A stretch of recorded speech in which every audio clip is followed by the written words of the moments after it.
Maximum समझ रहे हो, 100% नहीं, जैसे जेई वाले बच्चे भी हमारे, तो मैक्सिमम का मतलब अगर उस एग्जाम में मान लीजिए 300 में आप 200 150 मैक्सिमम जा रहा है तो 150 आपका भी जाए, लेकिन इजी पेपर है तो उसमें अगर मान लीजिए 250 जा रहा है तो वो भी आपका जाए।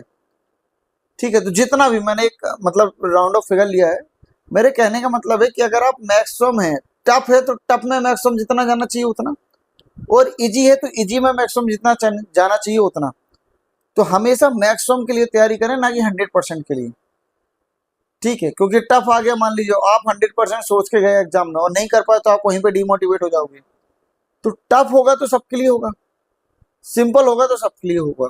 इसलिए हमेशा ये अप्रोच अपनानी चाहिए हमें जब भी एग्जाम हॉल में हम इंटर करें, कि जो होगा जितना आएगा करके आएंगे। और अगर आपने शिद्दत के साथ पढ़ाई की है, अपना समय कभी भी वेस्ट नहीं किया है, तो डेफिनेटली आप मैक्सिमम स्कोर करके आओगे, है ना। तो हमेशा दो चीजें ध्यान रखें, मैक्सिमम हमें स्कोर करना है, ठीक है, और पीवाईक्यू जो मैंने आज बात की कि पीवाईक्यू हमारे लिए बहुत ज़्यादा इंपॉर्टेंट है। तो जो भी टॉपिक खत्म करें बेटा उसके पीवाईक्यू लगाएं। अगर मॉड्यूल में पीवाईक्यू नहीं है ज़्यादा ईयर की, तो आप पीवाईक्यू की बुक ले लो, सिंपल। मार्केट में कई सारी बुक्स अवेलेबल हैं, पीडीएफ अवेलेबल है, ऐप में आजकल कई सारे ऐसे आ गए जिसमें पीवाईक्यू मिल जाता है, तो ऐप ले लो आप, बट लेकिन पीवाईक्यू लगाओ आप।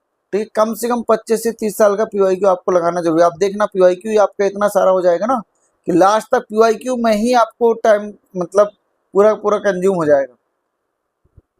तो सारे पीवाईक्यू लगा लिए, ठीक है, पीवाईक्यू कम थोड़ा ना होता है 25-30 साल का। ठीक है, तो पीवाईक्यू लगाएं बेटा, पीवाईक्यू लगाने के बाद कोई भी मॉड्यूल लगाएं।